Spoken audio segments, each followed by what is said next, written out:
السلام علیکم ورحمۃ اللہ وبرکاتہ۔ بسم اللہ والصلاة والسلام علی رسول اللہ صلی اللہ علیہ وسلم۔ محترم سامعین و ناظرین، آج قربانی کی فضیلت پہ بات کروں گا۔ جو پچھلی دفعہ قربانی کے واجبات اور شرائط پر بات ہوئی تھی، اور یہ بیان جو ہے یہ قربانی کی فضیلت کہ قربانی کی کیا فضیلت ہے۔ سب سے پہلے نبی علیہ الصلوۃ والسلام کی حدیث مبارک بیان کرتا ہوں۔ نبی علیہ الصلوۃ والسلام فرماتے ہیں، من وجد سعة لأي ضحی فلم يضحی فلا يقربن مصلانا، جس کے پاس قربانی کی گنجائش ہو اور وہ پھر بھی قربانی نہ کرے تو اس کو چاہیے کہ ہمارے عیدگاہ کے قریب سے بھی نہ گزرے۔ تو نبی علیہ الصلوۃ والسلام کا یہ غصہ اور یہ جلال اس بات کی دلیل ہے کہ کتنا ناراض ہوتے تھے نبی علیہ الصلوۃ والسلام جو قربانی کی گنجائش بھی رکھتا ہو اور قربانی بھی نہ کرے۔ تو اس کے لیے اللہ سبحانہ و تعالیٰ کے مبارک نبی محمد صلی اللہ علیہ وسلم کی ناراضگی آپ اندازہ لگائیں اس سے کہ اللہ کے نبی جس سے ناراض ہو اور جس کے لیے غصہ کرے تو اس کا کیا حال ہوگا۔ تو اتنا ضروری ہے۔ پچھلے بیان میں نے آپ کو بتایا تھا کہ جن پر شرائط آتی ہے، مسلمان ہو، سب سے پہلے شرط تھوڑا سا دہرا دوں، مسلمان ہو، عاقل ہو، یعنی مجنون نہ ہو، مجنون یا پاگل پہ قربانی نہیں ہے، اور بالغ ہو، نابالغ پہ قربانی نہیں ہے۔ تو عاقل و بالغ ہو، مسلمان ہو، عاقل و بالغ ہو، مقیم ہو یعنی مسافر نہ ہو، اور صاحب نصاب ہو۔ اور صاحب نصاب کون ہے میں نے بتایا تھا آپ کو، تھوڑا سا دہرا دوں۔ صاحب نصاب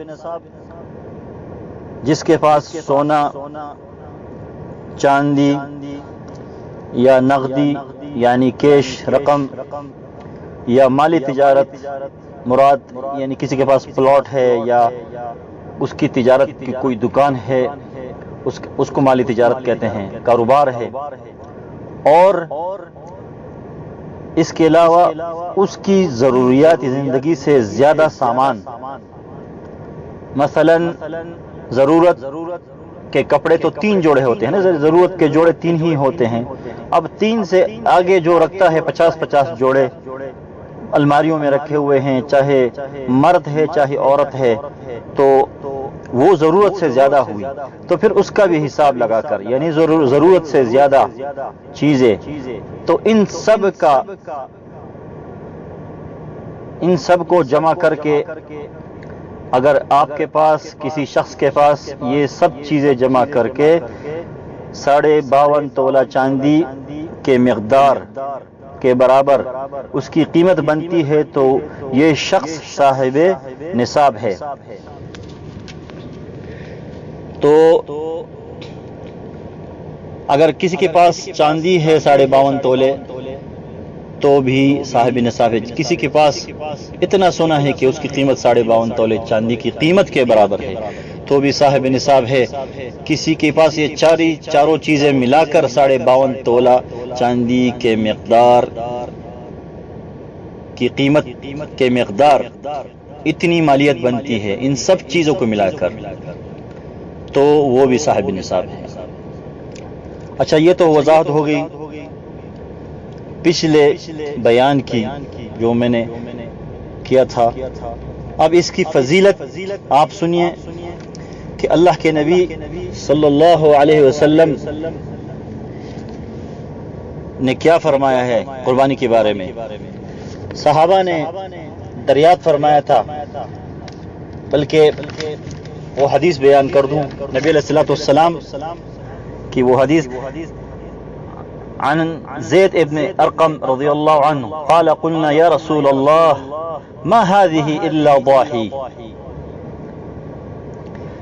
زید بن ارقم رضی اللہ عنہ نے پوچھا اور کہا یا رسول اللہ یہ قربانی کیا ہے؟ قال نبی علیہ الصلوۃ والسلام نے فرمایا سنت ابیکم ابراہیم علیہ الصلوۃ والسلام، یہ تمہارے باپ ابراہیم علیہ الصلوۃ والسلام کی سنت ہے.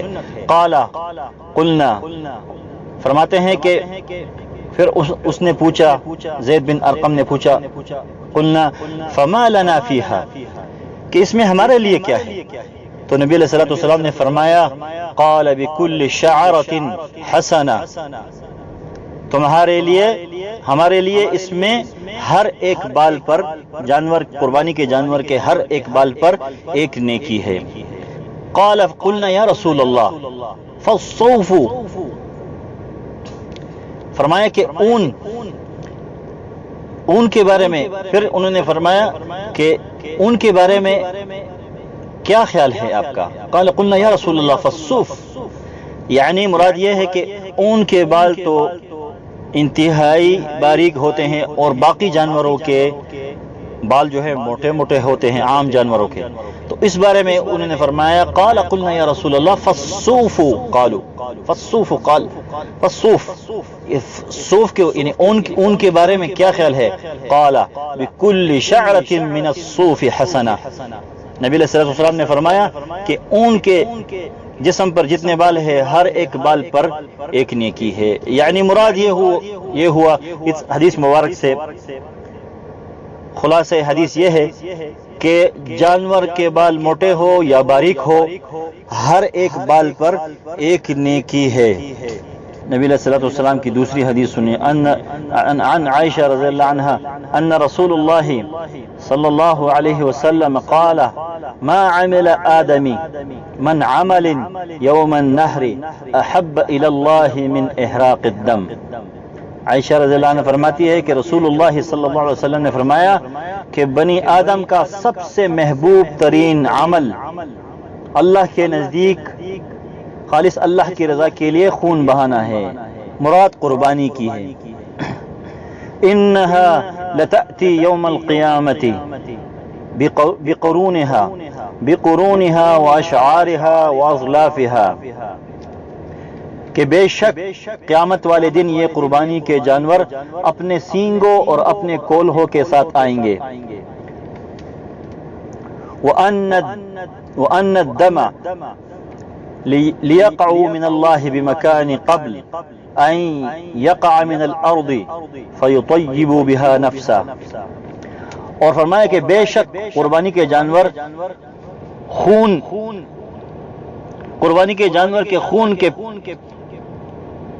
زمین پر گرنے سے پہلے قبول فرما لیتا ہے، کہ بے شک اللہ قربانی کے جانور کے خون کے زمین پر گرنے سے پہلے قبول فرما لیتا ہے، پس تم خوش دلی کے ساتھ قربانی کرو. تو اس حدیث سے بھی معلوم ہوا کہ اللہ کے نزدیک سب سے زیادہ محبوب ترین عمل بنی آدم کا کیا ہے؟ قربانی کرنا اللہ کی رضا کے لیے. خون بہانا مراد قربانی کرنا ان ایام میں. اور نبی علیہ الصلوۃ والسلام فرماتے ہیں کہ یہ قیامت کے دن یہ جانور بے شک یہ اپنے سینگوں اور اپنے کولوں کے ساتھ آئیں گے. اور دوسری فضیلت یہ بیان فرمائی ہے کہ زمین پر قطرہ گرنے سے پہلے قربانی کے جانور کے خون کا قطرہ زمین پر گرنے سے پہلے اللہ بندے کی اس قربانی کو قبول فرما لیتا ہے. سبحان اللہ. اور اس کی ایک فضیلت یہ بھی ہے کہ قربانی کے جانور کے خون کے زمین پر گرنے سے پہلے قربانی کرنے والے کے تمام گناہ معاف ہو جاتے ہیں.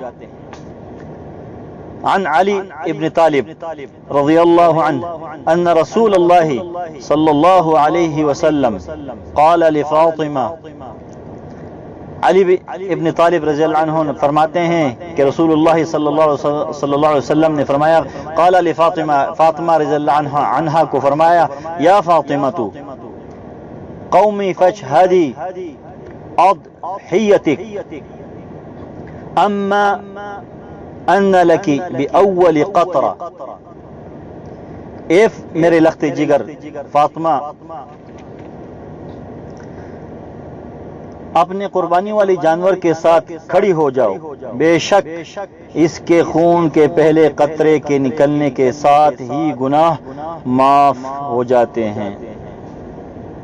بِأَوَّلِ قَطْرَةٍ، پہلے قطرے کے ساتھ، تَقْطُرْ مِنْ رَمِهَا مَغْفِرَةً لِكُلِّ ذَنْبٍ، کہ جیسے ہی قطرہ گرتا ہے اس ایک پہلے قطرے کے ساتھ ہی مغفرۃ لکل ذنب، تمام گناہ معاف ہو جاتے ہیں۔ اما انہ یجاء بها یوم القیامۃ بلحومها ودمائها 70 ضعفا حتى توضع في میزانک، اور نبی علیہ الصلوۃ والسلام نے فرمایا کہ بے شک قیامت والے دن اس قربانی والے جانور کو اس کے خون اور گوشت کے ساتھ لایا جائے گا اور 70 گناہ بھاری کر کے تمہارے نیکیوں کے پلڑے میں رکھ دیا جائے گا۔ حضرت ابو سعید رضی اللہ عنہ نے دریافت فرمایا، یا رسول اللہ اہذہ لآل محمد خاصہ، کیا یا رسول اللہ صلی اللہ علیہ وسلم کیا یہ فضیلت خاص آل محمد کے لیے ہے؟ فَهُمْ أَهْلٌ لِمَا خُصُوا بِهِ مِنْ خَيْرٍ أَوْ لِآلِ محمد وَالنَّاسِ عَامَّةً، کہ بے شک یہ عظیم الشان فضیلت ان کے لیے کیوں نہ ہو، کیونکہ وہ واقعتاً اس بھلائی کے حقدار ہیں۔ یعنی نبی علیہ السلام کی آل کے بارے میں حضرت سعید خدری رضی اللہ عنہ فرماتے ہیں کہ واقعی کیوں نہ ہو، وہ مستحق ہے اس کے، واقعتاً اس بھلائی کے حقدار ہیں وہ، یعنی آپ کی آل، اور یا پھر یہ عام لوگوں کے لیے عام ہیں۔ سوال کر رہے تھے کہ آپ یہ بتائیے کہ یا رسول اللہ کیا یہ فضیلت صرف آپ کی آل کے لیے ہے، آل محمد کے لیے ہے، یا پھر عام لوگوں کے لیے بھی ہے؟ اگر آل محمد کے لیے ہے تو واقعی وہ حقدار ہے اس کے، اس بلائی کے حقدار، کیونکہ وہ اس بلائی کے حقدار کیوں ہے؟ کیونکہ واقعی انہوں نے دین کے لیے بڑی مشقتیں جھیلی ہیں اور واقعی وہ حقدار ہیں۔ تو نبی علیہ الصلوۃ والسلام نے کیا فرمایا؟ آقا کریم صلی اللہ علیہ وسلم فرمایا، فقال رسول اللہ صلی اللہ علیہ وسلم بل ہی لآل محمد والناس عامہ، کہ یہ فضیلت آل محمد اور تمام لوگوں کے لیے عام ہے۔ اور آپ نے دیکھا اس حدیث مبارک میں، آپ نے سنا کہ نبی علیہ الصلوۃ والسلام نے کتنی بڑی فضیلت بیان فرمائی ہے۔ میرے محترم دوستو، بھائیوں، بزرگوں، قربانی واجب ہے جیسے میں نے عرض کی، اور جس طرح صاحب نصاب کی شرط ہے، تو آج کل شاید ہی کوئی ایسا شخص ہو جو صاحب نصاب نہ ہو۔ 52.5 تولے چاندی کا مالک تو تقریباً ہر شخص ہی ہے، تو اس پہ واجب ہے۔ تو اتنی بڑی فضیلتیں جو میں نے بیان فرمائی ہیں 3 احادیثوں میں، تو اس کے بعد بھی اگر کوئی قربانی نہ کرے تو اس کی اپنی کم ظرفی ہے اور گناہگار ہوگا، ترک واجب ہوگا، ترک واجب کا گناہگار ہوگا۔ تو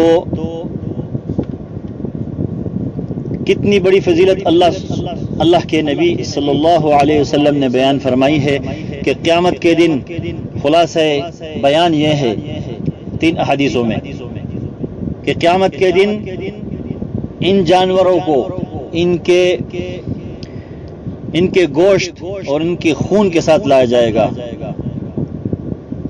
اور ان کو 70 گنا بڑھا کر وہ نیکیوں کے پلڑے میں ڈالا جائے گا۔ اگر کسی نے ایک حصہ ڈالا ہے تو 70 گنا وہ حصہ بڑھا دیا جائے گا اور اس نیکیوں کے پلڑے میں ڈالا جائے گا اگر حلال مال پہ قربانی کی ہے۔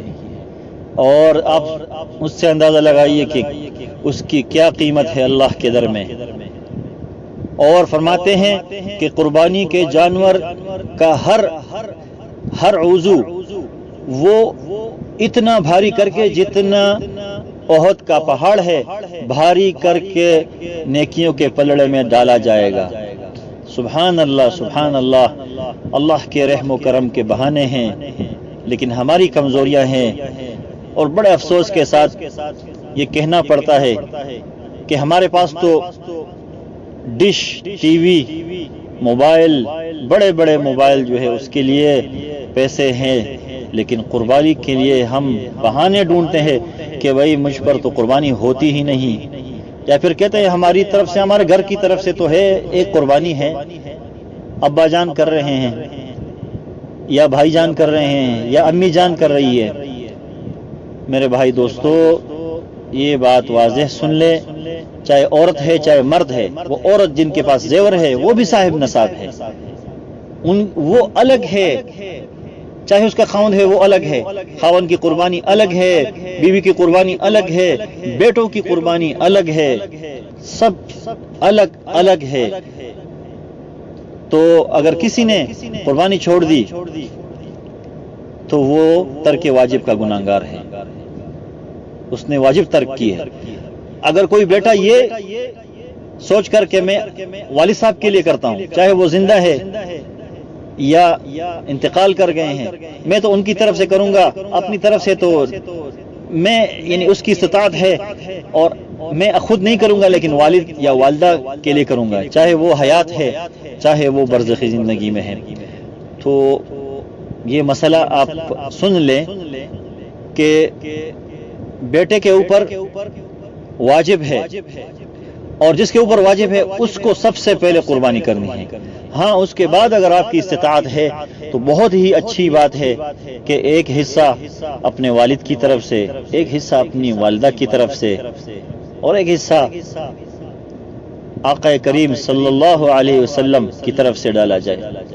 اگر اور بھی استطاعت ہے تو پوری امت کی طرف سے بھی ایک حصہ ڈالا جائے۔ اس سے بڑی استطاعت ہے تو اکیلے بکریاں، بکری، چھوٹے جانوروں کی قربانی ایک ایک کی جانب سے کی جائے۔ حسب استطاعت ہے، جس کی استطاعت ہے وہ لازمی کرے۔ میرے بھائی دوستو، اتنی بڑی فضیلتیں ہیں، اس کے ترک کرنے سے انتہائی ناراضگی، اللہ کے نبی کی ناراضگی اور اللہ کی ناراضگی، اس کے کرنے سے سمندر تو بہت تھوڑا ہے، میں کہتا ہوں بارش کے قطرے بھی تھوڑے ہیں، اتنی زیادہ تعداد میں اللہ پاک اس سے بھی زیادہ نیکیاں عطا فرمائیں گے۔ جانور کے بال کسی نے گنے ہیں کہ کتنے ہیں؟ ایک ایک بال پر ایک ایک نیکی نبی علیہ الصلوۃ والسلام فرماتے ہیں۔ تو میں، میرے بھائی دوستو بزرگوں، یہیں پہ میں ختم کرتا ہوں اپنا بیان، اور اپنی قربانی لازمی کرے، اللہ کے در میں اپنے آپ کو عاجز ثابت کرے، اور حلال مال سے کرے، حرام مال سے نہیں۔ اگر مال حرام ہے تو قربانی کا کوئی فائدہ نہیں۔ حلال مال سے خالص اللہ کی رضا کے لیے، گوشت کے حصول کے لیے نہیں، گوشت کے حصول کے لیے کریں گے تو کچھ نہیں ملے گا آخرت میں۔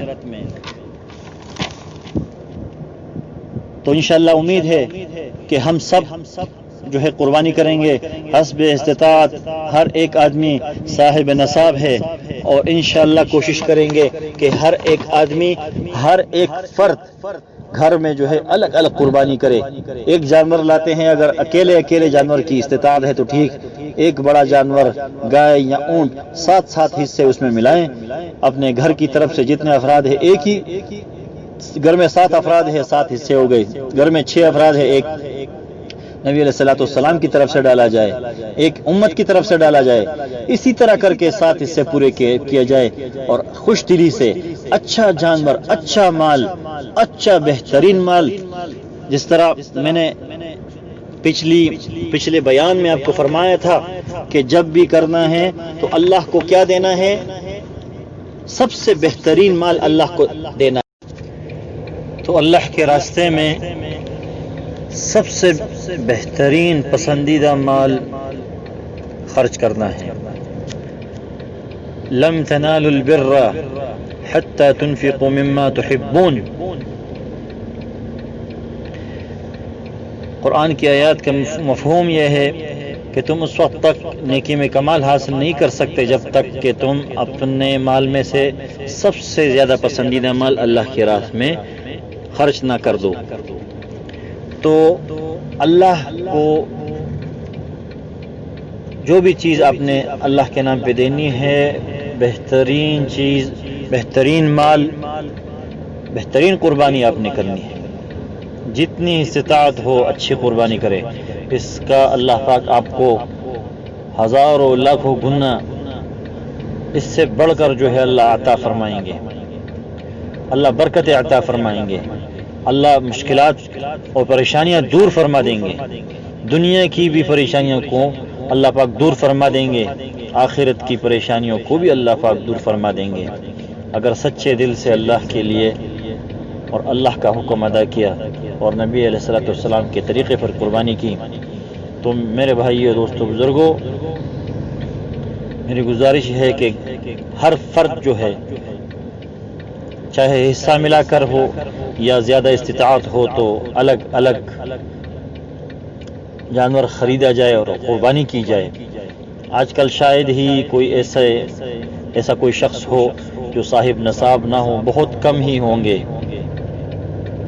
اللہ پاک سب کو توفیق عطا فرمائے۔ اللہ سبحانہ و تعالیٰ سے دعا ہے کہ اللہ پاک ہر مسلمان کو بہترین حلال مال سے قربانی کرنے کی توفیق عطا فرمائے، اور جن کی استطاعت نہیں ہے، اللہ پاک ان کو بھی غنی فرما دے، اللہ ان کو بھی استطاعت عطا فرما دے۔ ایک بات کا خیال رکھیے گا کہ جنہوں نے قربانی نہیں کی، ان کو لازمی، ان کو ضروری ہے کہ آپ قربانی کا گوشت ان کے گھروں تک بھی پہنچا دیں۔ تو کیونکہ عید کا دن ہوتا ہے، اور پھر ایسے گھر جو قربانی کی استطاعت نہیں رکھتے، اکثر ہم بھول جاتے ہیں۔ تو ایسے لوگوں کو جو نادار ہیں اور قربانی کرنے کے قابل نہیں تھے، شرعی فقیر تھے، یعنی کمزور تھے مالی، تو ان کا ضرور خیال رکھیے گا۔ اللہ پاک ہم سب کا حامی و ناصر ہو، اللہ پاک ہم تمام لوگوں کی پریشانیوں کو دور فرمائے، اللہ سبحانہ و تعالی اپنی رضا ہمیں نصیب فرمائے، اور آقا کریم صلی اللہ علیہ وسلم کے مبارک طریقوں پر، مبارک سنتوں پر عمل کرنے والا بنائے۔ ہر ایک فرد کو، امت مسلمہ کے ہر ایک فرد کو یا اللہ تو استطاعت عطا فرما دے۔ اللہ پاک اپنے فضل و کرم سے سب کو استطاعت عطا فرما دے، قربانی کی استطاعت عطا فرما دے، آمین۔ سبحان ربک رب العزت عما یصفون، وسلام علی المرسلین، والحمد للہ رب العالمین۔